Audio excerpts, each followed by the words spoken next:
Okay, we by far have mostly utilities here today, a few public service commissioners, some Clean Cities Coalition, state government and municipalities are all represented here today, and a few others. Thank you all for joining us. Let me get this closed out. All right, so welcome to part 3 of our 3-part series on transportation electrification. This one is preparing utilities for electric vehicles. We're excited to have you here today. And thank you all for rescheduling. We were originally set up to host this webinar at the beginning of our transportation for electrification series back in August, but we had some issues with Hurricane Laura coming through our state. So being that most of you are utilities, we really truly appreciate you taking time out to be here today, especially being that things are quite busy for most of you, or if you are in the Gulf South with all the hurricanes that have been coming by. And I want to let you know, we appreciate you very much for helping us keep the lights on. So what we're going to be talking about today is we have a group of electric vehicle experts and the Department of Natural Resources here today. We have Entergy and AEP who will share their best practices, lessons learned, and forecasts in order to help utilities that are just getting started with developing their own proactive programs for EVs and infrastructure. The most successful electrification programs implemented by utilities have the guidance of strategic plan. They make the customer experience a priority and incorporate standards and interoperability throughout their system. First, we would like to thank our Clean Cities partners. That would be the Dallas-Fort Worth Clean Cities, Land of Enchantment Clean Cities, and the Arkansas Clean Cities Coalition. And before we introduce our panelists, I want to take a few minutes to talk about the Clean Cities program. Since transportation is such a critical aspect of our nation's energy consumption, the Department of Energy has offices that focus on how transportation relates to the DOE priorities of national security, economic growth, affordability for businesses and consumers, and reliability. The DOE's Vehicle Technology Office develops advanced transportation technologies that fit with the department's main priorities: improving energy efficiency, increase domestic energy security, reducing operating costs for consumers and businesses, and improving global competitiveness of the United States economy.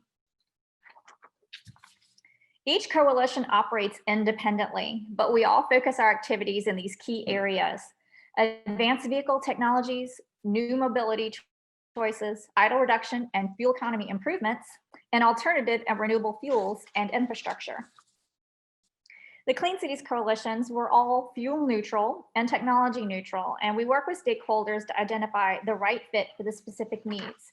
You don't have to worry about us, pushing one particular technology over another because, we're, a lobbyist or we have interest in that. We do not profit from any solution that we provide to you. We are there to make sure that you have a smooth process and that you get the right advice for what you need. So we're here for you. And there are almost 100 of us across the country. And if there is not a Clean Cities Coalition where you are, you can simply call one that is close to you, and you find that we're all very happy to help you. And if there is an issue or a challenge that we can't solve together, we will find someone who can. And at Louisiana Clean Fuels, we believe in the motto of Clean Cities, which is building partnerships to advance affordable domestic transportation fuels and technologies. We are a partnership, we are a coalition, we're a group of people who work together and for a common cause. And again, like I said, if we can't find the answer for you, we will find someone who does. We were established back in 1997, and we received our designation as a Clean Cities Coalition in the year 2000. So we are now 20 years old. One more year and our coalition can legally drink. All right, at Louisiana Clean Fuels, we believe that it is our job to identify and work to remove the barriers that prevent both public and private fleets from adopting alternative fuels and advanced technologies into their fleets. For example, each of our webinars is designed with a specific issue or challenge in mind. And in order to ensure that our state and others are prepared for electric vehicles, We designed this webinar series to educate utilities and regulators on the challenges, successes, and lessons learned from experts across the country that are conducting research, testing out technologies and pilot projects, and are drafting policies and best practices based off of their real world and on-road experiences. The electrical utility is by far one of the most critical pieces in the puzzle for EV fleet implementation. And before we hand you off to the panelists, again, I wanted to very quickly take a look at our existing electric vehicle infrastructure and inventory. In Louisiana, we currently, as at the end of the first quarter of 2020, had 2,520 registered plug-in electric vehicles. That's plug-in electric hybrids, PHEVs, and fully electric vehicles. Most of these vehicles are concentrated in our more urban areas. That would be Baton Rouge, Lafayette, New Orleans, and Shreveport. Now, we were a little slow to start, and as Louisiana and some of the southern states can be, but if you take a look, the curve is definitely going in the right direction. These numbers here for 2019 were the end of 2019, and we are now up to, that's 2351. That was 169 new plug-in vehicles that we have added since then, since the end of 2019 and the one quarter. And that's pretty decent for being that we were during COVID and quarantine, and vehicle sales dropped tremendously. Oops, wrong way. It is no surprise that the Tesla Model 3 is the most popular vehicle in Louisiana right now. This is registration numbers, not new sales numbers. So the Tesla Model 3 that has just come out has surpassed the Model S, which has been out since, I believe, around 2012, the Chevy Volt, which has been out for a while, but is no longer in production, but remains extremely popular, the Model X, and the Nissan Leaf. The Chevy Bolt is not on this because it had the bad timing of coming out at about the same time as the Tesla Model 3, and it is a little bit smaller and around the same price range. So when people were comparing them, I think the brand appeal of the Tesla Model 3 caused a lot of people to go that direction, but the Chevy Bolt is a fantastic and very solid vehicle. And like I said, it is a little bit less expensive than the Model 3. So I believe we'll be seeing that one appearing on the chart as well. In Louisiana, we do have some electric vehicle fleets. The Louisiana Department of Environmental Quality bought their first Chevy Bolt, and Dr. Brown, pictured here, he's Secretary of the DEQ, is challenging all other state agencies to follow him in his footsteps. We have electric vehicle chargers in 2 of the state garages now as well. And we have 2 electric transit fleets in Louisiana. They're not fully electric, but in Shreveport, Sportran has natural gas buses as well as 5 Proterra electric buses. And CATS here in Baton Rouge, the only alternative fuels that CATS has is 3 BYD electric buses, and they have more on order as well. Other electric fleets in Louisiana are Entergy, Lafayette Utility System, and the Water Campus all have electric vehicles in their fleets.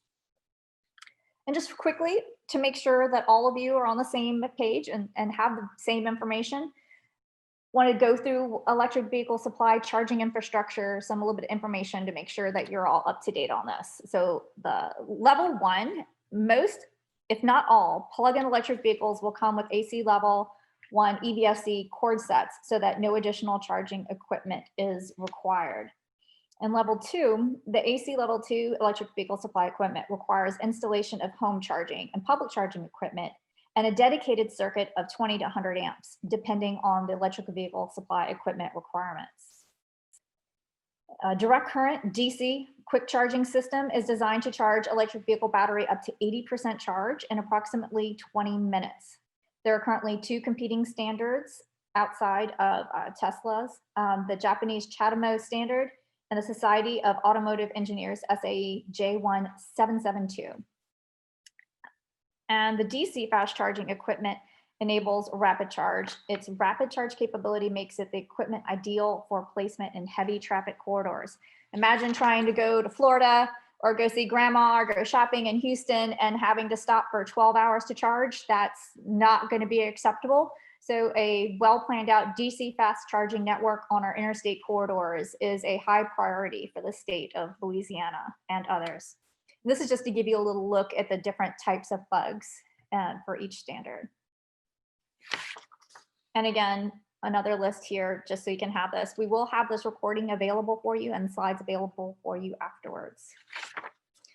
All right, in our state, and you can see, and then the region, a lot of people have level 2 charging, mostly kind of grouped into our municipal areas. We don't have a lot that in some of our smaller towns, but we do have a good level of amount of level 2 chargers. If you want to take a look at your state and see how many level 2 or level 3 charging stations you have in your state, find the location of them, go to the Alternative Fuel Data Center, the AFDC station locator. I have the link here. And what we did is we just entered, for the whole region, I zoomed in on the region and just selected level 2 so you could see how we compared to other states. Now, there's also another really cool tool that you all can use to help when planning. So if you want to take a look out into the future and get an estimate of how much charging infrastructure you're going to need to support different levels of adoption in your state, you can do the EVI Lite Pro tool. So what I did is I took the numbers of 10,000 and 100,000 and ran it using just the standard assumptions. And we're pretty good as far as level 2 goes again, but we're very much lacking in workplace charging. So if we just want to get up to 10,000 electric vehicles in the state of Louisiana, we're really going to have to do a lot of work with getting workplace charging installed across the state. And the DC fast charging, where it looks like at first glance that we're doing great. It says we need 34 public DC fast charging plugs, and we currently have 68. However, 52 of these are Tesla, which are proprietary for Tesla vehicles. That leaves us only 16 universal plugs. And again, same thing, running the numbers for 100,000, we get to 100,000 vehicles that are plug-in or electric, which is not unreasonable considering we have over 1.4 million registered light-duty automobiles in the state of Louisiana. That's not a high percentage of adoption yet. We will need 2,340 workplace level 2 charging plugs, 1,755 of public level charging just out on the streets and at shopping centers, and 322 DC fast charging plugs. Now, that I'm going to go over that just a little bit to put that into perspective. But first, we're going to talk about the Alternative Fuel Corridor Program. This is an unfunded program for signage with the Federal Highway Administration. And what we did is there are certain standards for that you first have to meet with existing charging and fueling infrastructure for alternative fuels. And once you meet these standards, you can get approval to have a approved corridor, and you can then put up signage designate, which is right here. This is an example of what we have in Louisiana. You can install those. You're then allowed to install those with, as long as you follow the guidelines. And when you take a look at this at Louisiana, this is showing here is just the electric charging infrastructure that has been approved. We have a lot of work to do. We have 3 Electrify America chargers on the I-10 corridor and 1 or 2 others that are not Electrify America. And these are not the Tesla chargers. These are the ones that are open to other vehicles that are CHAdeMO and CSS chargers, where other vehicles can use it. We have a lot of work to do. We have small portions that are approved, and that dotted line shows that we are pending. It shows that we have stations, just not enough stations to get the approved corridor signage. So we did at Louisiana Clean Fuels is we created a master plan, conducted gap analysis in order to fill that in. And we took that plan and with our plan sponsors, SWEPCO and CLECO, and we went to the state and showed this to them for the Volkswagen settlement funding. And we said, this would be a great model for you to use when you're approving Volkswagen settlement applications, because we wanted to get that infrastructure in and wanted it to be planned. We didn't want it to happen haphazardly. We wanted there to be a lot of thought behind it, since there's a limited amount of Volkswagen settlement funding. And so we used crowdsourced data and publicly available data sets and conducted our gap analysis. Entergy joined with us, and we took this plan on the road, found the right people in these areas, the designated areas that we needed chargers, got many of them to apply for Volkswagen settlement funding, and we believe that most of them will be awarded funding. Now, ink isn't dry yet on the approvals, but the final round of Volkswagen settlement funding, it looks like we will get most of these approved. So that brings us to our panelists today. And first off, we have Edward O'Brien. He is the senior economist at the Louisiana Department of Natural Resources, and he is going to kick us off today. Thank you. Welcome, Edward. And you're still on mute. There you go. Thank you, Ann. Yes, I am still on mute. That's not the first time it's happened, and I'm sure it won't be the last. Welcome, everyone. Thank you for attending this. I'm Edward O'Brien. I'm the senior economist at the Department of Natural Resources. I'm also part of the Louisiana State Energy Office. Now, the Louisiana State Energy Office, next, please. Sorry. Oh, no, it's okay. Okay. Now, we act as an informational clearinghouse by providing valuable technical assistance to the governor's office, the state legislature, congressional delegates, state and local government agencies, schools, and private industry. We also talk a lot with the public about energy itself. We promote energy conservation and efficiency. That's one of our main goals for Louisiana. Basically, our goal is to reduce energy demand in Louisiana, and part of that's through, that's partly through energy conservation and efficiency. So we develop and implement comprehensive state energy, or right now we're developing and implementing a comprehensive state energy plan, which is going to be interesting, and that should be done sometime in 2021. We're currently going through it right now, and it's taking up a lot of our time. But one exciting development going on in the state right now is the Governor's Climate Change Task Force. Now, this was announced recently. Basically, they're trying to develop a comprehensive strategy to reduce greenhouse gas emissions within Louisiana. As we in Louisiana know, we are suffering some major climate change impacts in the southern part of our state. So we're trying to adapt and the state's position as a world leader in energy, industry, agriculture, and transportation. Some of the ideas that are coming out of this climate change task force include carbon capture, utilization, and storage, CCUS. That's something everyone should be paying attention to in the future. There's going to be some great news coming out of the government with that. Greater utilization of renewable energy, move to a less carbon dependent fuel vehicles, better utilization of current technology, such as utilizing Energy Star and updating out-of-date technology, and also grid modernization. Now, I was able to get a statement from NASEO, which I'm a part of. NASEO is the National Association of State Energy Officers. Transportation is currently the #1 source of energy demand in the United States. States around the country have been supporting transportation electrification as a way to diversify their fleet, improve air quality, enhance resilience, and increase energy efficiency in transportation. Capturing the economic benefits of EV tourism is another motivation for many states that are setting electric vehicle and infrastructure deployment goals. And just as a side, think about all the tourists coming down to Louisiana, for example, to New Orleans. Electric vehicles can be a boon for the city to become a very clean city. For electric utilities, this presents a major opportunity to expand the customer base and increase sales by filling the role as a fuel provider of the future. By collaborating with state agencies, local jurisdictions, and other stakeholders, electric utilities can play a key role in making this transition as efficient as possible. even integrating EV batteries with buildings and grid operation to provide a widespread distributed storage resource for the grid.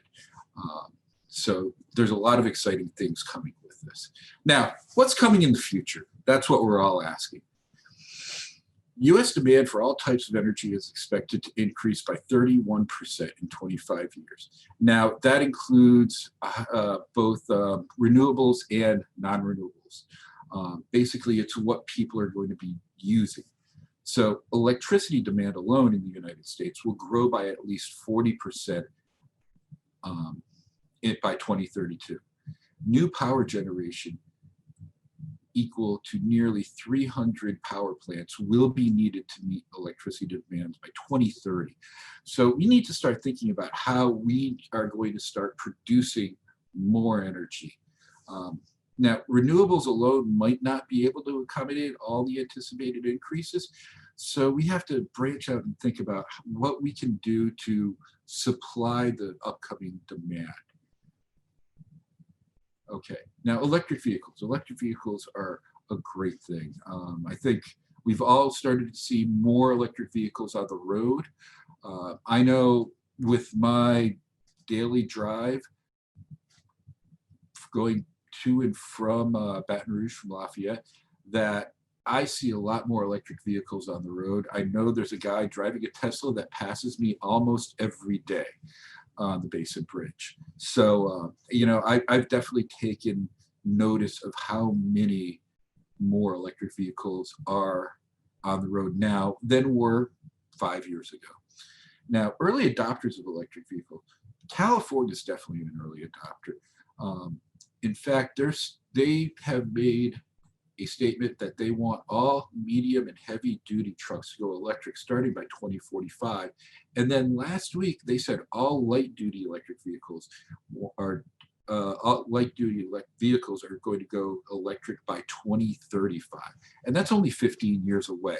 That's not much time. And, you know, I'm excited to see what's going to happen there. It's definitely a great thing for the environment and for electric vehicles, because one of the things that I look for is when more people, California is a huge state, lots of population, lots of drivers. When a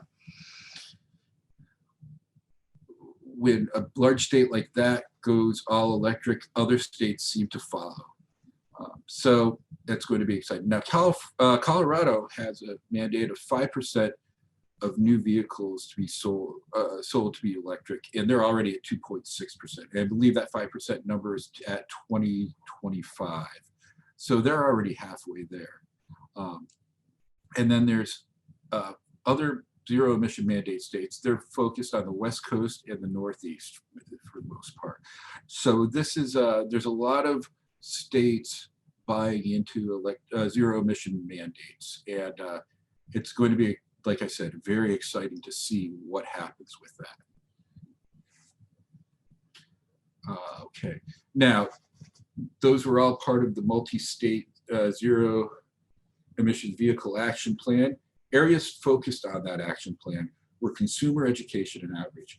One of the reasons why people are hesitant for zero emission vehicles is they don't understand enough about them.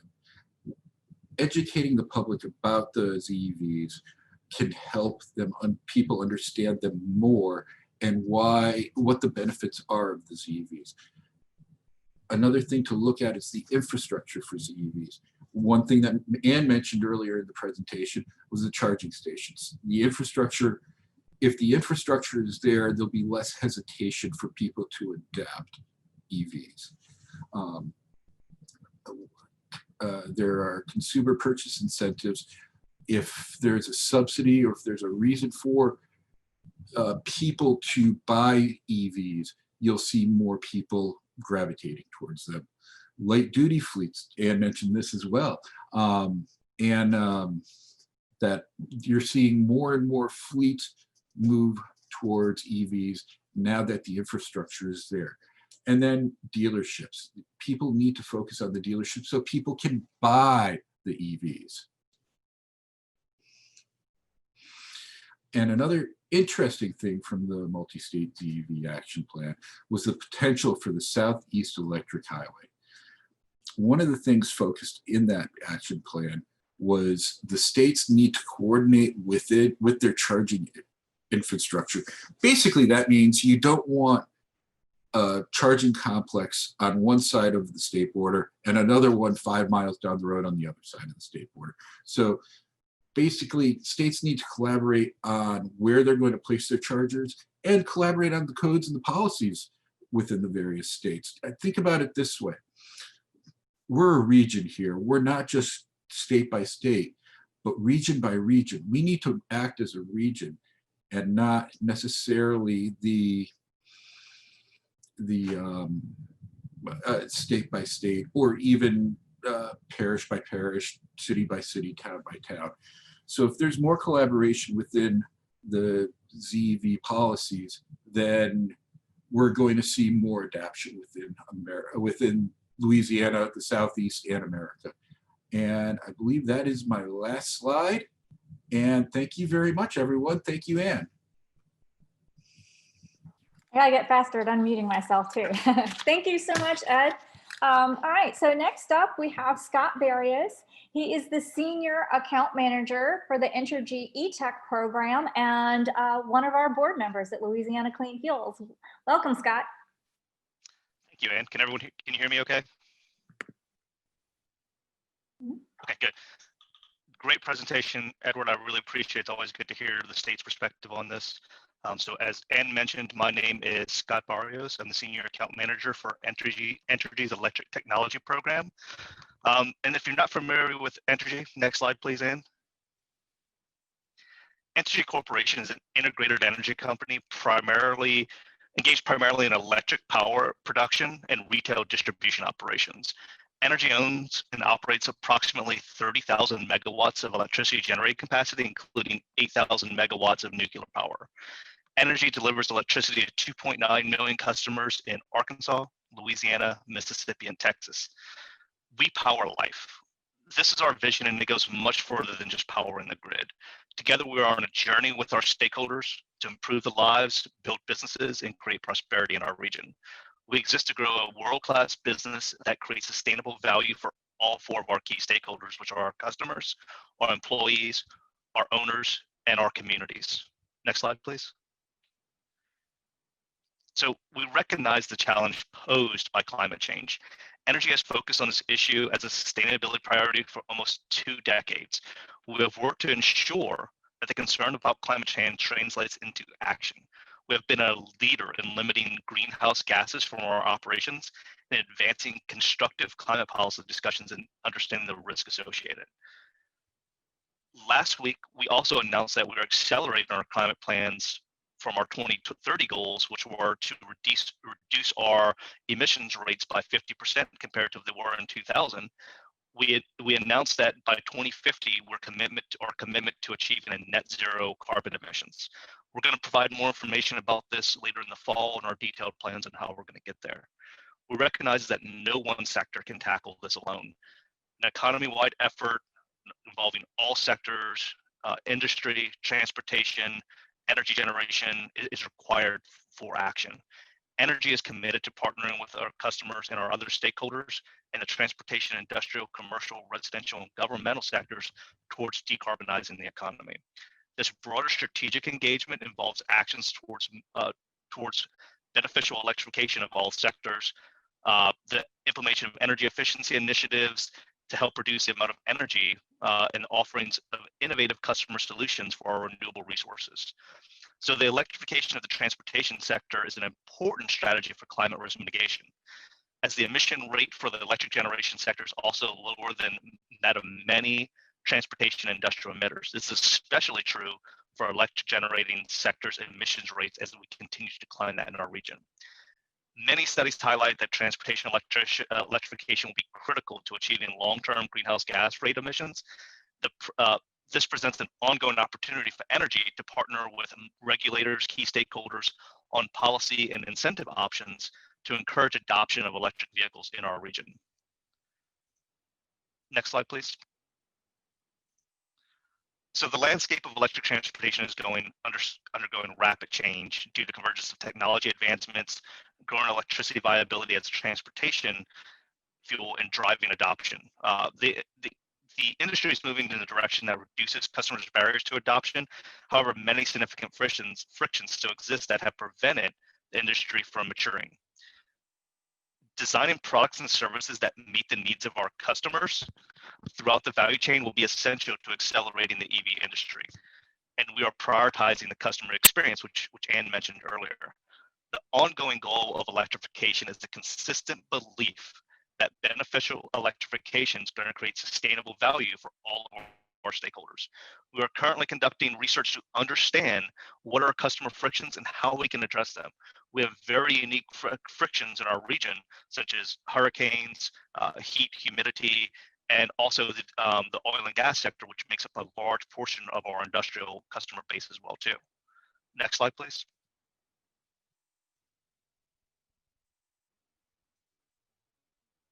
Next slide, please, Ann. You can hear me okay? Oh, sorry. So where have we been in this space? We have a history of working in electric transportation. So beginning in 2011, Entergy donated several EV charging stations through our environmental initiatives funds on college campuses, including Louisiana State University, Sam Houston University in Texas, Jackson State University in Mississippi, as well as the University of Arkansas in Little Rock. We donated 10 EV chargers also through a collaboration with Baton Rouge Green Park, a citywide EV awareness program in downtown Baton Rouge as well for the state of Louisiana. So from a fleet perspective, Entergy has also had a green fleet strategy since 2008, aimed at reducing our environmental impact of company vehicles and equipment used by efficient options. We set a goal of achieving 20% reduction in greenhouse gas emissions and fuel consumption from the 2008 levels by 2020. Well, we met those goals in 2015, and we're looking to prolong those goals as well too. So we currently have electric vehicles in our fleets. I'm a proud driver of one of the plug-in hybrid electric vehicles, the Chevy Volt. I have it parked in my garage right now. We also have approximately 14 other of those. We have also Nissan Leafs, fully electric vehicles in our fleets. And we're also looking at the Alltech GEM system, which is the Job Site Energy Management System, which is a plug-in option for our bucket trucks, so they don't have to use their diesel engines while they're idling while workers are doing work. We also have over 150 electric forklifts and other related equipment in our warehouse operations as well too. And in 2017, we launched a program called Power Drive, which is a program for customer education. It was a website. All of our electric vehicles are branded Power Drive as well too, and we use this program to install electric vehicle supply equipment at some of our office locations to serve both for workplace charging and also to charge our electric vehicle fleet. In 2018, we rebranded another electrification program called eTech, and I'll get into that more in the follow-on slides. And more recently, in 2020, we started Entergy New Orleans, which is one of our 5 operating companies, which is based in the city of New Orleans, offering new electric vehicle options as well too. So based on the 2018 rate case with the New Orleans City Council, we looked at 2 things here. The first initiative, we are investing $500,000 in public EV charging infrastructure in the city of New Orleans. We're estimating this is going to let us deploy about 30 to 40 level 2 chargers in the city of New Orleans. And the initial focus will be on city properties such as parks, libraries, downtown public right-of-ways, etc. And the other piece of this is we launched an electric vehicle charging infrastructure rider. So this is going to develop a turnkey solution, EV charging solution for commercial installation in the city of New Orleans. Again, this is only limited to customers in the city of New Orleans at this point. We're looking at this will allow our customers in the city to enter in an agreement with New Orleans to pay a net monthly EVCI rider charge for the period of 10 years. Entergy New Orleans will install, maintain the charging equipment, and it's just going to be billed on the duration of 10 years to the bill of that customer. And again, this will be no upfront capital costs on behalf of the customer to install that charger. Entergy New Orleans will own that infrastructure for the period of 10 years as well too. in early 2020, we also participated in an EV hackathon when we could actually still get together. And this allowed for people from all around our business, from regulatory groups, from commercial analytics, load forecasting, sales departments to get together and kind of have rapid idealization around developing business strategies for electric vehicles. This was hosted by Entergy's Innovation Lab, which is known as Keystring Labs, and they're looking at ways we can develop new products and services for our customers. So afterwards, coming out of this, we created a cross-functional e-mobility team, which also I'm a part of, which is hosted by our Innovation Center, Keystring Labs. And we're looking at developing new strategies, an electric vehicle roadmap, and new products and services, primarily initially focused around fleet operations to help our fleet customers out, but also we're looking at residential strategies and other strategies along. So when we look at the early stages, what a utility looks at for EV adoption, the early stage, we look at the two types of programs, which are going to be basic customer education and utility facing internal activities. And the intermediate stage next will be engaging customers, incentivizing the market growth. And these are going to be programs such as incentives, utility EV business models, behavioral load management programs, and EVSE support activities. And the late stage, what we're looking to in the future as well too, we're trying to leverage EVs that are going to have a direct benefit to the grid, such as direct load control activities, managed charging, vehicle to grid, vehicle to home, those types of is what we're looking at towards the future as well too. These programs and activities offer the most effective when they are designed specifically to meet the unique requirements of customer segments: residential, commercial, fleets, multi-unit dwellings, workplace, public, retail. We also launched, kind of to spearhead some of this, an internal EV 101 info session. And it just so happened when COVID was taking place and everything kind of went to webinars, and we've already trained over 300 employees within Entergy on the basics of electric vehicles. That's going to assist them in customer outreach, answering customer questions, and also in planning for this as a utility as a whole too. This includes groups from our customer service, economic development, regulatory, legal, energy efficiency, distribution operations, load forecasting, planning, and many others as well too. All right, next slide in. So what I really want to focus on here too is our one of our most successful electrification programs, which is known as our eTech program. It's a beneficial electrification program, and it's a revenue growth program, and we're nested in Entergy's new revenue services and Entergy's utility commercial development and innovation group. So the program promotes the adoption of electric powered alternatives to many applications that traditionally require fossil fuel. The program provides customer-centric support through dedicated field representatives and financial incentives to Entergy customers who purchase select electric equipment, which also includes EVSE.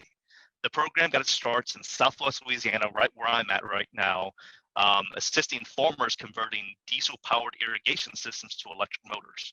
This program we don't provide incentives. We use education, outreach, and our operating company's line extension policies to cover a portion or all of the capital investment for the customers to cover everything up to the meter point. So for example, the Entergy Louisiana line extension policy allows Entergy to cover the cost of the line extension to the amount up to 4 times a portion of the projected annual revenue of that electric revenue, of the conversion of that irrigation system. So quickly, our agricultural program expanded to all of our territories and eventually looked at other ways we can look at new technologies as well. We extended and it morphed into the eTech program in 2018.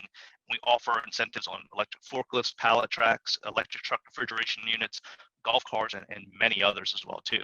We build and maintain relationships with a lot of external key stakeholders, such as the EVSE dealers, installers, advocacy groups such as our Clean Cities Coalition partners, EV dealerships, many others as well. We assisted also several customers in grant writing to numerous EV-related grant funded projects, such as, we had some very good recent successes with this, and I'll say our Clean Cities Coalition partners have been key to this. We helped Louisiana Clean Fuels with the Drive Louisiana EV education outreach program, as well as Tulane University in New Orleans with a DOE funding for 5 electric shuttle buses as well too, which should be coming on in 2021. So it's through these partnerships that allow this to happen. I cannot stress that enough, especially with partnerships with state agencies, Clean Cities coalitions, and other advocacy groups as well too. And in the future, through this program, we're looking at expanding these offerings and looking at new technologies as well too. Next slide, please. So one of the most successful programs of this is the incentive program we offer for residential EVSE. So we offer $250 for residential level 2 chargers and custom incentives for commercial level 2 and level 3 chargers, or DC fast chargers. So when we started this program in 2018 to the present, we've provided roughly about 300 level 2 incentives as well too. So you can see on the map there, that's roughly our service area: Mississippi, Louisiana, and Texas. Currently, we cannot offer this incentive program in Arkansas. We're currently working through the Public Service Commission there to be cleared to offer this incentive. So that's an ongoing effort there. So, but the key we can see here is the key pockets of where we see EV adoption taking place, which matches what Ann also mentioned earlier: New Orleans, Baton Rouge, around the Houston area, Lafayette, Lake Charles, Jackson, Mississippi, Monroe, Louisiana. That's where we're seeing a lot more EV adoption taking place in our service territory. So this is a very customer-centric review. We've gotten great reviews and comments from customers. Probably one of my favorites testimonies that came from a multi-unit family manager, a housing manager in the city of New Orleans. And I'll quote him here, and he said, "We'll likely use this incentive to add a couple more chargers, so the rebate is doing its job and incentivizing more EVs." This is from a multi-family housing unit location in New Orleans that has a goal of putting in 80 EV chargers for every tenant of their location as well too. So we're very thrilled about how this incentive is helping drive greater EV adoption and charging infrastructure adoption as well too. So we're also using this to, ideally in the future too, using this information to aid our distribution network to monitor where higher levels of EV adoption are occurring, so we can plan accordingly for the future. So we can understand where EV adoptions in our residential locations are, so we can build additional infrastructure down to the feeder level, down to the substation level, so we can address those concerns as well too. Next slide, please. And this is how we see the market going forward. There's different customer segments we're looking at here. This is, we talked about fleet, we talked about site hosting and personal ownership. These applications have multiple use cases and they overlap at certain parts, but I just want to kind of illustrate this. Primarily, we're going to focus in fleet aspects, site hosting, and personal ownership, and how, as a utility, what's our role in that as the primary fuel provider for these customers. Next slide, please. And that's it for my presentation. Thanks, Ann. I really appreciate having me, and I look forward to the Q&A. Awesome. Thank you so much, Scott. Okay, next up, we have Jeff Lehman with he's Electric Transportation Manager at AEP, which is the parent company for SWEPCO, and we have SWEPCO on our board of directors as well. So welcome, Jeff. We're excited to have you here today.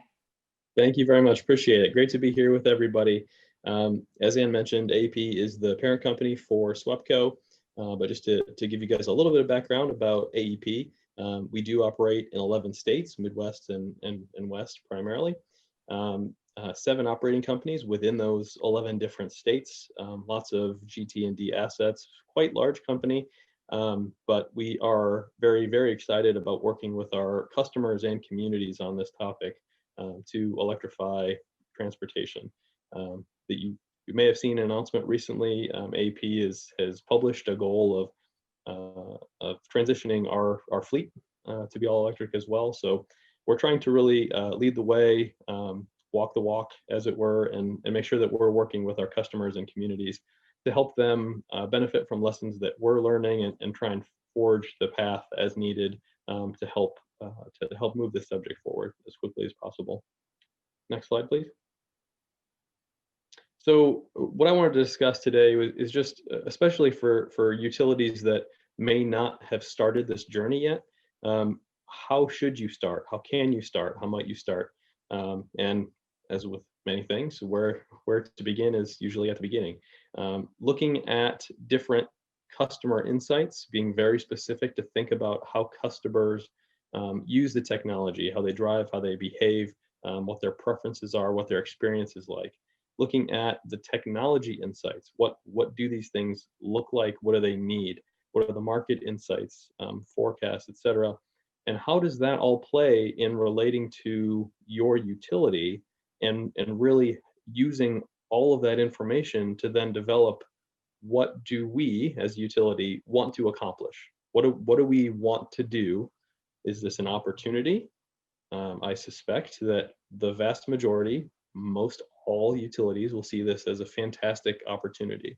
There may be some special cases out there where this is more of a threat, a thing that needs to be managed than an opportunity, but by and large, this is a massive opportunity for the utility industry to help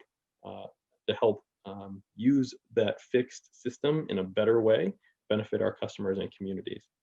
And then obviously moving from there to how. So some of the really foundational items that are out there, this is all publicly accessible data, but what does it look like? What does it mean? So that top left snapshot is, what does this look like in terms of the energy economy? And just to, kind of high level takeaway, that the box that I've drawn there around transportation, you can see how massive that is in relation to all the other parts of our energy industry here in the US. And just to draw a finer point on it, if you just electrified all of the light duty transport, so just light duty, I'm not even talking about medium duty and heavy duty, if all of that were electrified tomorrow, which is, obviously that's what I dream about every night. If that were to happen, that basically means 35% more electricity consumption. So hopefully that's some helpful context. But importantly, that also, drawing back to a point that Ed made earlier, that 35% increase in energy consumption, end-use energy consumption, also means that you're reducing transportation end use by 2/3. So transportation energy consumed, if it's entirely electrified, now is 1/3 of what it was before. So it really, there's a massive benefit of overall energy efficiency, big picture energy efficiency.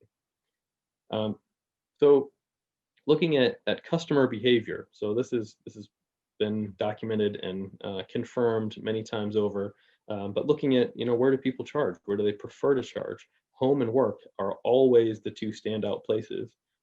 As I think many of us who are drivers will easily attest to, it's just far more convenient. It's far less expensive.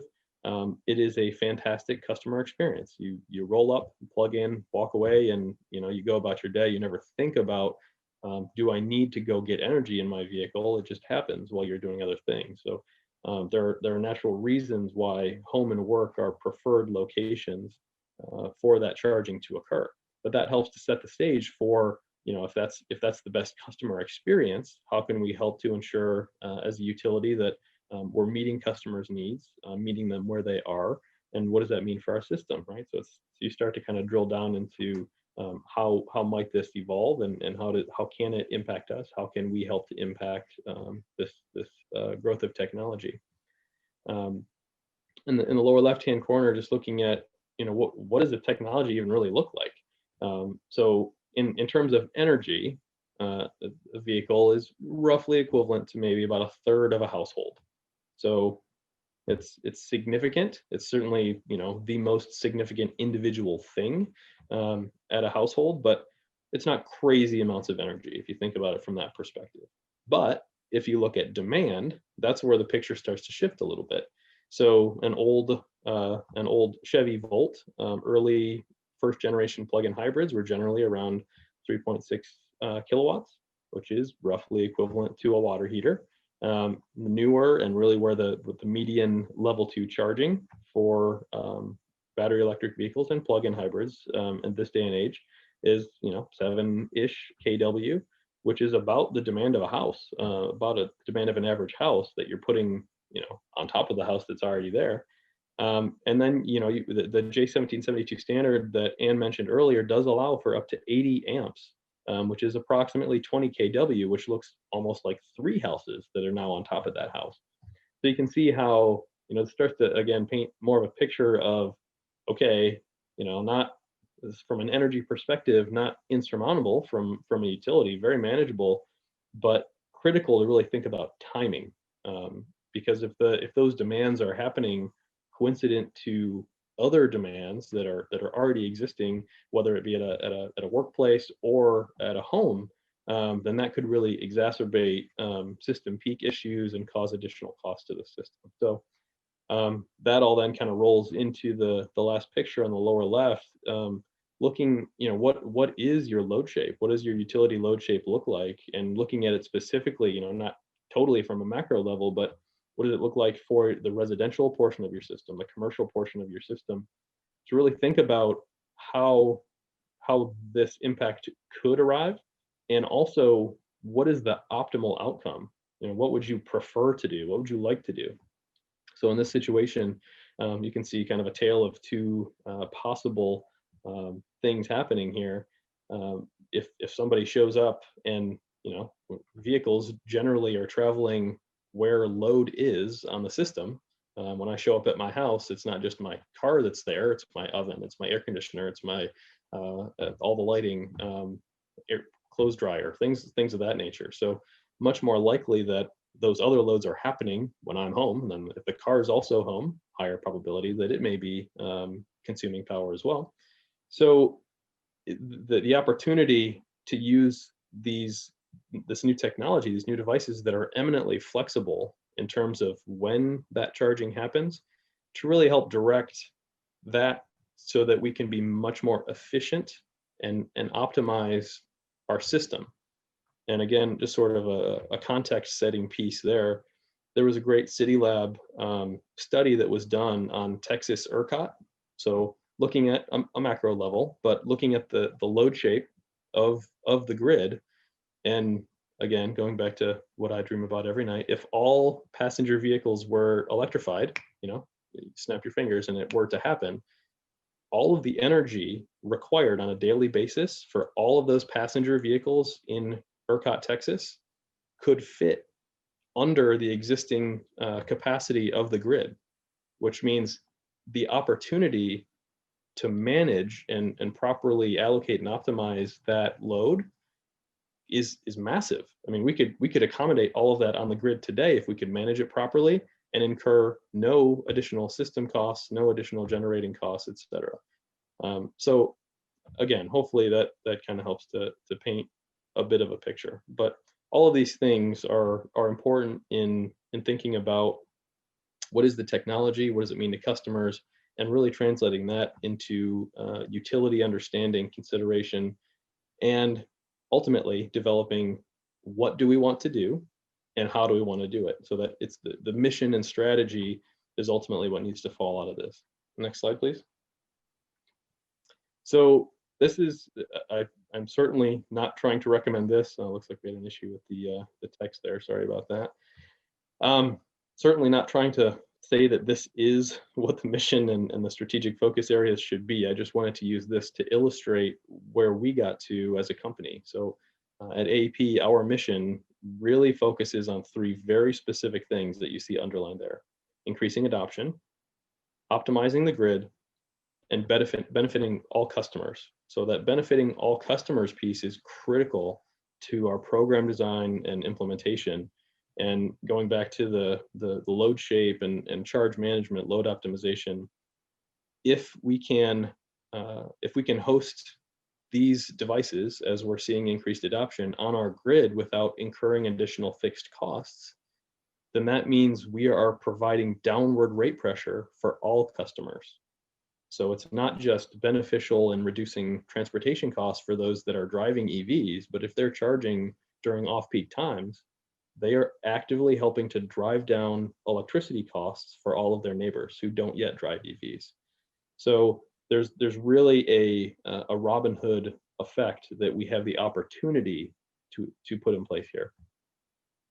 So the things that we're really focused on to implement and achieve that mission are illustrated here in these different 5 areas. So this is not I don't think going to be shocking to anybody. Ed kind of, or sorry, Ann, I think highlighted some of this already, but education and outreach, critically important in talking to our customers. How are we leading by example? So I mentioned earlier that we now have a very aggressive goal in transitioning our fleet. And that means we're incurring experience with workplace charging deployments, with fleet charging deployments, with policies that we can then use to help bring our customers along with us and share those benefits and those lessons learned. Increasing off-peak load, as I already mentioned, that's incredibly important for us to help accomplish that downward rate pressure effect and benefit all customers. So that's really a residential and fleet type applications. That's really where that shines.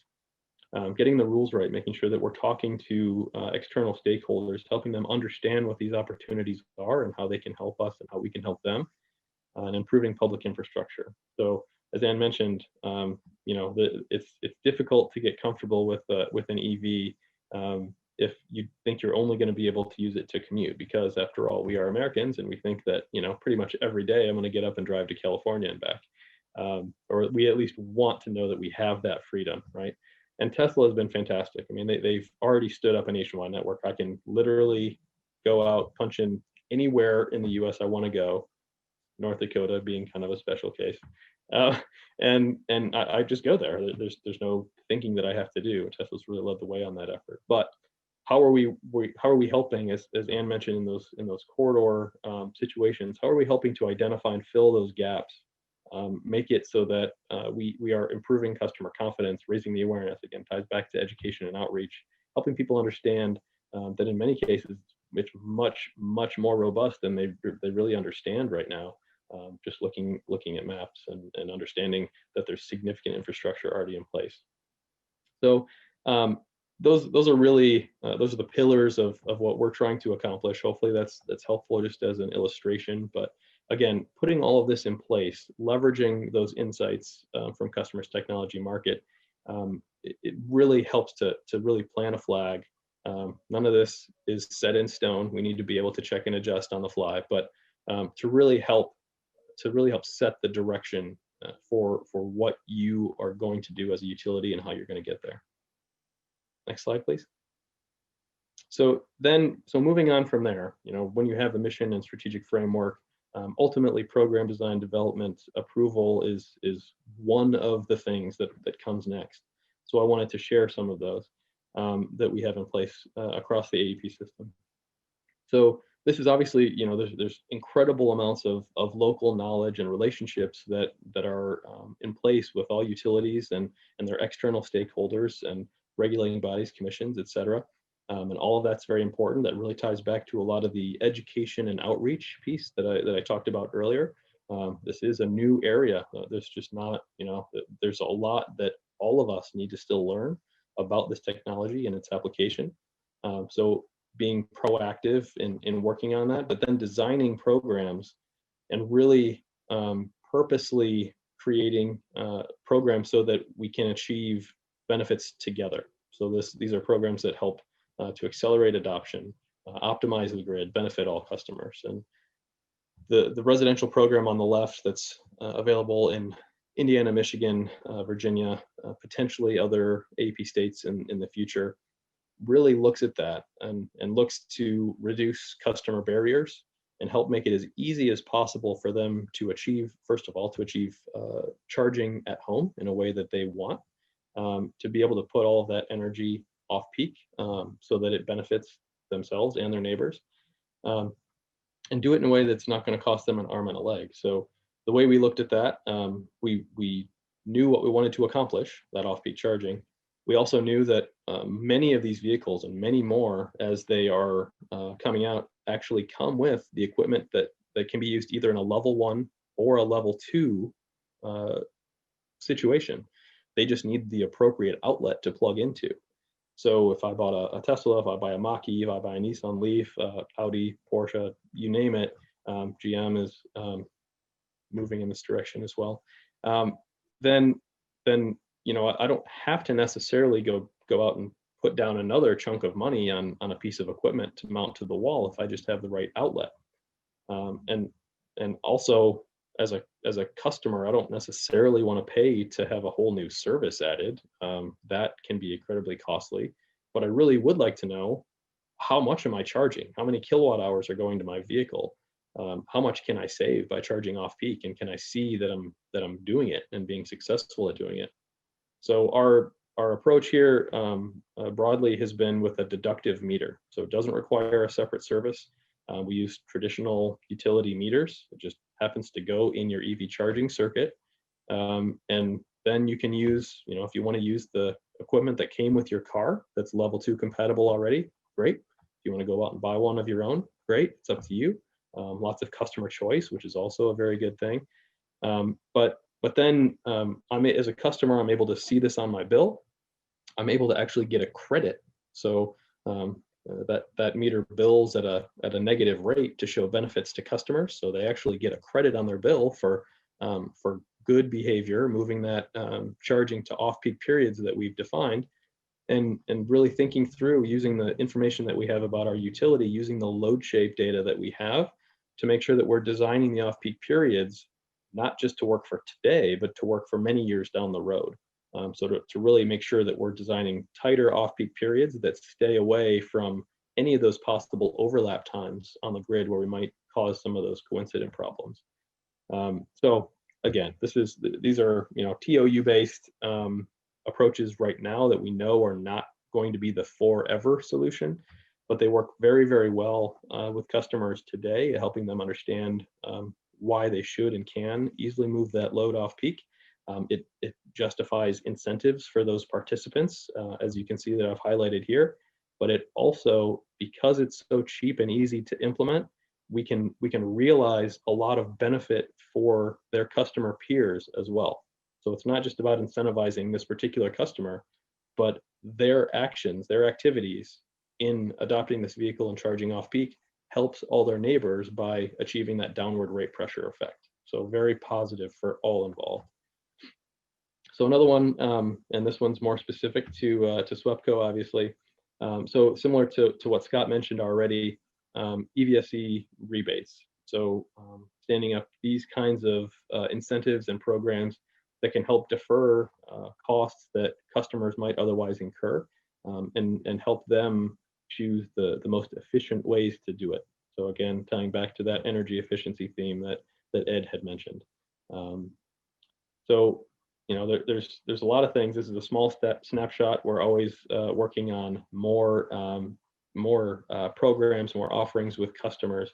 But these are, we got to these areas by really thoroughly understanding all of the insights, what we want to do, how we want to do it, and pulling together in the same direction as an organization. And SWEPCO, as you know, Ann is doing a tremendous job on all of these things. So happy to help and present sort of on their behalf today, but SWEPCO is a fantastic group that is very interested in helping our customers and working with all of our external stakeholders. So hats off to them. All right, so that brings us to our Q&A. Thank you so much, Jeff. But we have a bunch of questions here, so let me get this queued up. All right, so our first question today is for Scott and Jeff. We have someone who says he's with Arkansas Interfaith Power and Light. They have 14 houses of worship throughout the state interested in electric vehicle installations. Some are very close to interstate exits. Do you think travelers would stop and use them? We already have one double charger at one Presbyterian church.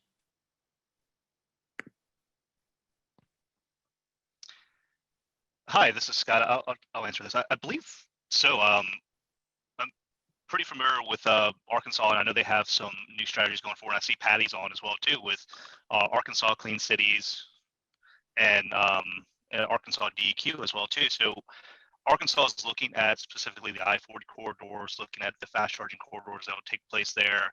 And the problem you're always going to face with a level 2 that's based on an interstate, as people are passing through, will the level 2 really provide the power that they need when really a DC fast charger is needed in that location?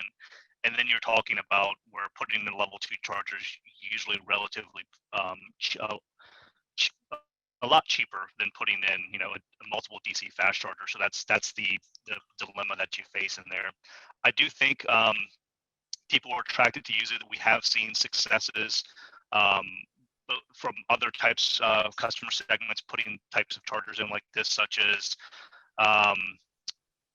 we've seen small businesses, local libraries that put in level 2 chargers, and they list them on great sites such as PlugShare, and it helps drive foot traffic into that business or that organization.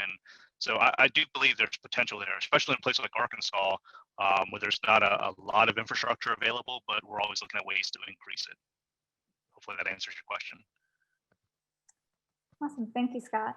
Yeah, if I could just add a little bit to that, that's a really important point. I mean, I would broadly really think about level 2 as being something for people that are going to be at that location anyways, whatever that location is. That's really what that can shine in providing. So really it's people that are going to be there, or if you want to attract more people to be there. But yeah, to attract people that are moving through the region, it's got to be close to interstate corridors. It has to have the appropriate power levels.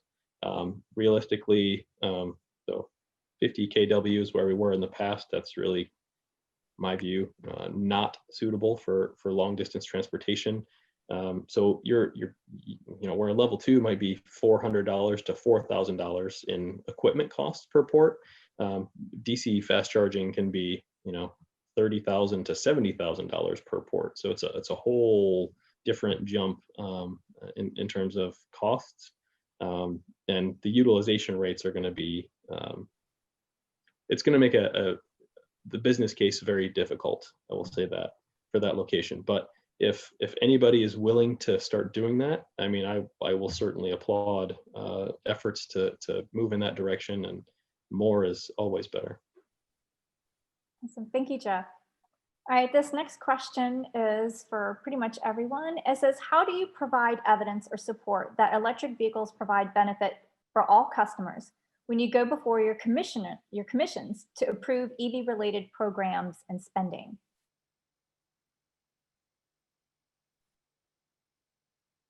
So in our case, we've really developed, so we use customer insights. We know broad averages of vehicle efficiencies, charging behavior, driving behavior. So we're able to really paint an accurate picture of how much will these be used, where will they be used, how much energy, looking at success that we've had in other off-peak charging programs, looking at success that California has had with off-peak charging programs. And it's overwhelming. I mean, 85+% of energy into that off-peak charging period is eminently possible. So using that experience and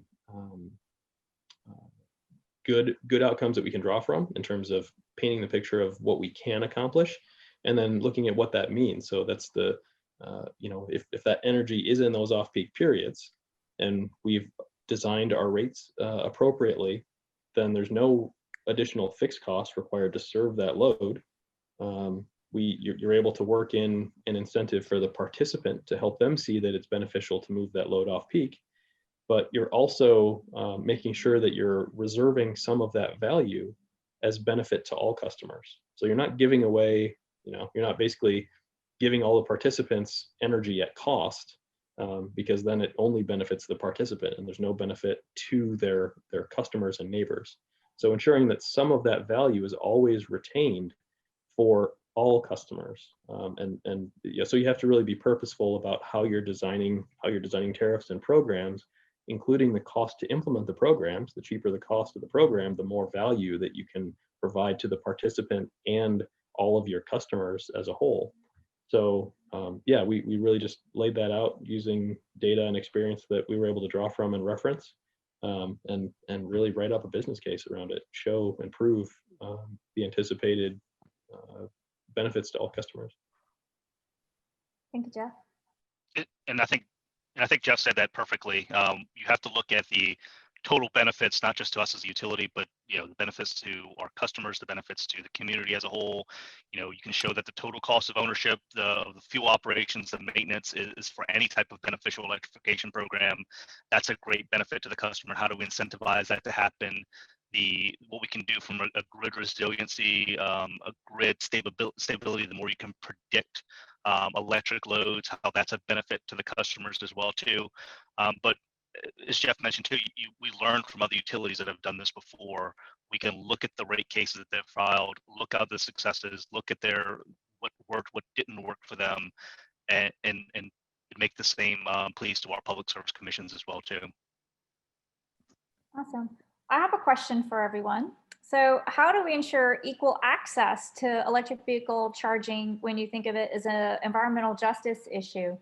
A lot of our existing chargers are in shopping centers and malls. They're in affluent areas. They're by Whole Foods. They're in downtown areas. What can each of you do to help ensure that, again, there is equal access throughout all of our communities so that everyone can own an electric vehicle if they so choose, because prices going down, yeah. Yep. And I think that will happen over time as well. That will happen naturally over time. That as you see increases of electric vehicle adoption, that basically it's an if you build it, they will come type of thing, that you're going to start seeing more chargers. You're going to start seeing more opportunity to charge in various places as more electric vehicles get on the road. And I'll add too, one right now, Ned's right there. As we look at the price of electric vehicles coming down, the rise of the used market as well too in our territories, that's really where we're going to have to take this into consideration. The one good thing we're doing right now is with the city of New Orleans with that $500,000 investment on public EV charging. Again, this is in public areas that can be used by the general public, and we're really taking into consideration our areas that are underprivileged and looking at ways we can support those as EV adoption increases over the next decade in those areas as well too. So our lesson learned, our thing that we're going to learn lessons from there is primarily going to be in the city of New Orleans initially for this. Yeah.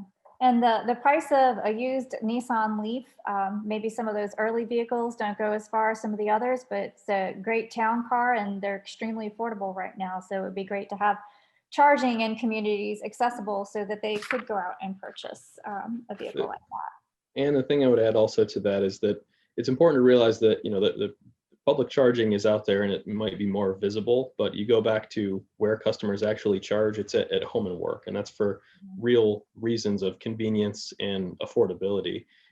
If there's charging opportunity for me in the public space and it's convenient for me and it's free, then I'll definitely use it. But by and large, I'm looking for charging at home and work. It makes it as easy as possible for me on a daily basis.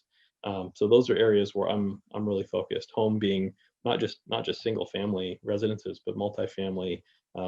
Using workplace as the next most convenient location to really help employers be able to offer that type of access to employees who may not be able to install charging at home, and would be a much better solution for them. So I'm really not. I'm wary of that, you know, public charging in those spaces being seen as that we have to make those accessible to everybody. They can be convenient, they can be helpful, but those home and work areas are critically important to really helping, like Ann said, as we're driving those costs lower and the used market starts to open up even more. Yeah, and multi-dwelling units are going to be definitely one of the areas that we need to start looking at more. Absolutely. So this question is from Patty in Arkansas, fellow Clean Cities coordinator. Will any of the Entergy and or AEP incentives be available in Arkansas at some point? I'll take the lead on that one. Hi, Patty. I hope everything's going well for you lately. Yes, we are currently working on that right now. I wish I had an exact date for when the energy incentives will be available in Arkansas. It's high on our priority list for my group on looking at ways we can increase that offering in Arkansas, because we know there's both a public demand for it, a demand from our partners there, and we want to make sure we do the right filing with the Public Service Commission to make sure it can happen in the right way. And you'll be one of the first people to know when that does happen. Thank you. Okay, awesome. So I have a question for Jeff. It says, can you speak a bit more to some of the considerations around the role of the utility in infrastructure deployment? I'll take a stab at this. I hope we might be able to get a little bit more clarification on specifics. But I mean, we've as a utility, we certainly have the capability to do many of these things. The question generally is around whether we're allowed to, whether we seek approval, whether we get approval to do it. So, I mean, there's certainly a great opportunity for utilities to be the implementation and helpful execution from a social benefit perspective. Again, kind of tying back to the equitable access, making sure that the fast chargers aren't just showing up at shopping plazas, but to Ann's point earlier about looking at the corridor, really working with our peer utilities and stakeholder groups like Louisiana Clean Fuels to make sure that we're really addressing needs of our customers from a holistic sense, in a way that in some cases the market may not be able to address as quickly or as effectively. So we may have a role.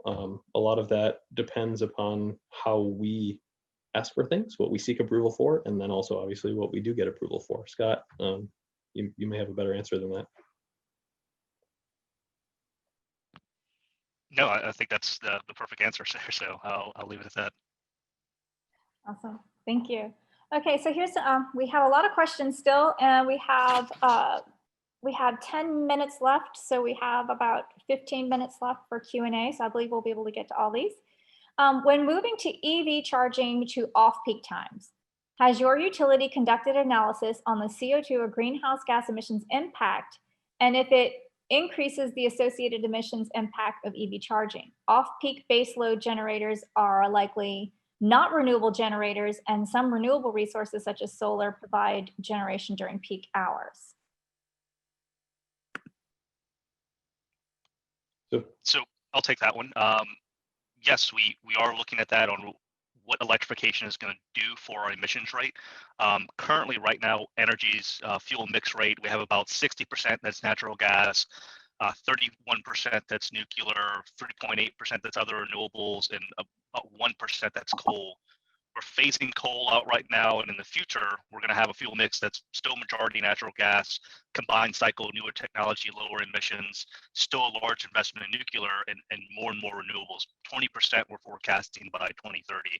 So we just also announced a 4 megawatts rooftop solar project in utility scale rooftop solar project in the city of New Orleans as well too. That's supplying that went commercial recently.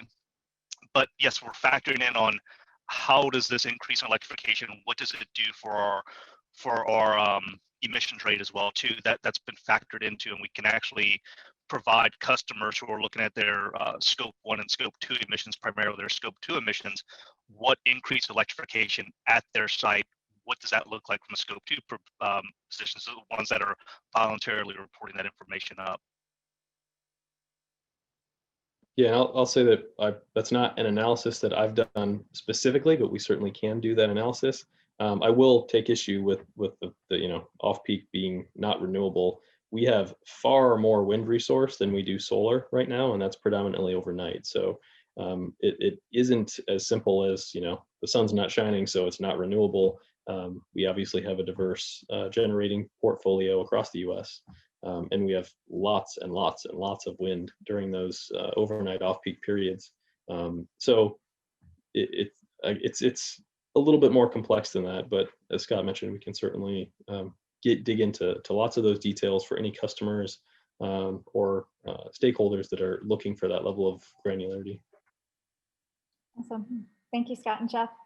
Here's another one, kind of similar. How have the utilities used health and environmental benefits of electric vehicles to justify their EV programs? If so, how do you estimate those benefits?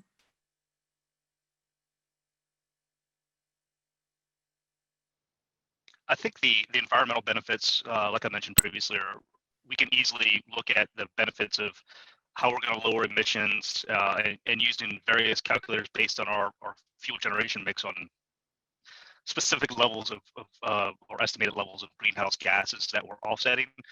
So we've done that for customers as well too. When we look at electrification projects, we've done this a lot in our shore power program, which is we're helping ports, when ships are there idling on maritime diesel or other fuels by plugging into our grid. We just had a large project with this down in Southeast Louisiana. And we're looking at other locations for this too, but we've gave them very specific amounts of CO2, other greenhouse gases that they're offsetting, and that's helped, the justification in our investment into these programs as well too, because we're looking at the community aspects of this and the environmental concerns there. Yeah, and there are a lot of calculators that are available on the Alternative Fuel Data Center that you can play around with to, if anyone out there on their own wants to calculate the benefits of moving to electric vehicles or other alternative fuels, a lot of them are available for free to be used. Okay. Our next question, have location heuristics been applied to cities in the planning of public charger placement?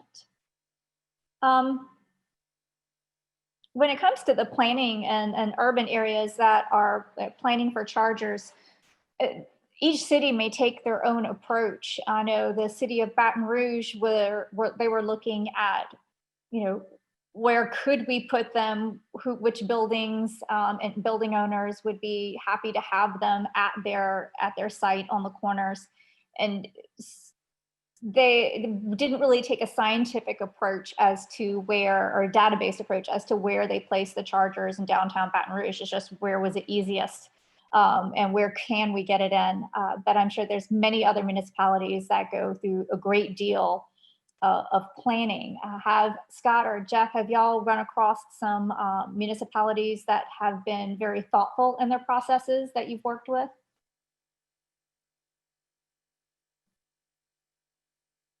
I was gonna leave that for Scott. We have worked, so like in REX, you can use vehicle data and telematics data to kind of approximate some of these things. I mean, it's where you would expect though, right? I mean, it's where people are gravitating to, where they live, it's where they work. Those types of high frequency population centers. So yeah, INRIX data and other vehicle telematics data is one that can certainly help paint a picture, but it's largely going to sort of underscore what we already kind of assume. So yeah, it is happening. I think that's the right assumption, that it will help support the assumptions more than anything else. Scott, did you want to add anything before we move on? No? Can you hear me, Scott? I think my connection's going out. I apologize. That's okay. All right, so if you have anything to add to that one, or moving on? Oh, you're frozen. Okay, we'll move on to the next one. Okay, so wait, my mouse is disappearing here. And all right, so for utility pilot projects that have gone before commissions and were denied, what were the reasons that they were overturned? And are there any commonalities?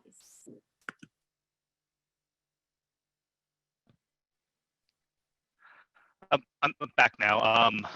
We haven't had one denied yet, as far as in a rate case, but we're still, sometimes this conversation has happened before with the Public Service Commission, like we're working with Arkansas, with our regulatory groups, and our Arkansas Public Service Commission. But I have no experience with one being denied as far as an EV program goes. A lot of the programs that have become contentious typically are external stakeholders, vendors that are making the case that utilities need to stay away. It's a private market function, and it's really more generally around public EV charging, especially whether or not a utility owns and directly deploys EV charging. So that's probably the most contentious individual issue that has caused the most problems broadly. Yeah. All All right, so our friend Dave Schaller at NACFE wants all of your email addresses for work. So if the panelists could enter their email addresses into the chat and make sure they share that with everyone, that would be fantastic. All right, we have 2 more questions. Let me clear this one out. 2 more questions. Are utilities supporting electric vehicle supply equipment infrastructure for multi-unit dwellings? And what solutions are available? So as I mentioned too, New Orleans is looking at, or Energy New Orleans, we're looking at our EVCI rider program. And part of that, we started conversations with multifamily housing units on that as a solution for them there. We haven't deployed one there yet, but I think that's a great solution as a potential. Hopefully we'll see one come online this year, but we have incentivized other multifamily unit housings, both in New Orleans and other locations as well too, with putting chargers in to help kind of offset some of those costs as well. But we're always looking, that's one of the main areas we're looking at solutions for. And we believe that EVCI rider piece, which again is energy, there's no upfront costs to the customer, and it's just basically like on-bill financing for a period of 10 years to recover the cost of the operations, the maintenance, and they'll of course see the energy costs on it as well too on their bill. So it'll be lumped in there together. One that I see that's pretty common relates back to line extensions that Scott was mentioning earlier. These complexes largely haven't been designed to accommodate capacity for EV charging, and high probability that wherever electricity does exist, it's not all that close to the parking lot. So even if you have capacity, it's probably going to be quite expensive to get that capacity to where it can actually be used, where vehicles are parking. So there's a lot of we're trying to do our best to better understand and start working with these customers. We haven't proposed any specific rates for multi-unit applications yet, but we are starting to initially at least start working on the line extension piece to help propose additional revenue credits for those locations to help make sure that at least we're helping to reduce or eliminate the amount of cost that customers would incur to do this, and help them do it in a way that won't be really constrained by their existing service to the complex, whatever that may look like. Awesome. Thank you so much. We're out of time for questions. So thank you so much to all of our panelists, Scott, Ed, and Jeff. And I wanted to go and let everyone know before you leave that we have another webinar Wednesday series. One starts today, this afternoon at 2:00 Central. It's our EV Market Watch work truck. So if you want to hear from Daimler, Volvo, and Orange EV, talk about some of the vehicles that are coming and that are actually in pilot, that's going to be for you. And then a week from today, we have our fleet electrification series, which is good for anyone who wants to understand what the first steps a fleet needs to take in order to electrify their fleet. And working with utilities is critical on that. So you can join that one as well. We also have our first 2 webinars in this series are now uploaded to YouTube. You can, LCF TV is our YouTube channel. And if you're unable to find it, you can always email me at ann@louisianacleanfuels.org and I can send you a link. But these are the first 2 that you may have missed. These go deep into the weeds about heavy duty megawatt charging and what you as a utility need to be prepared for when larger fleets electrify. Thank you again to our partners. And we're so happy to have you all on board and help us promote this this webinar. And so here are our emails for Louisiana Clean Fuels. Thank you all so much. I hope to see you all today at 2:00 at our EV Workshop webinar. And I look forward to working with you all again. Thank you so much. And this concludes. Thanks, everybody.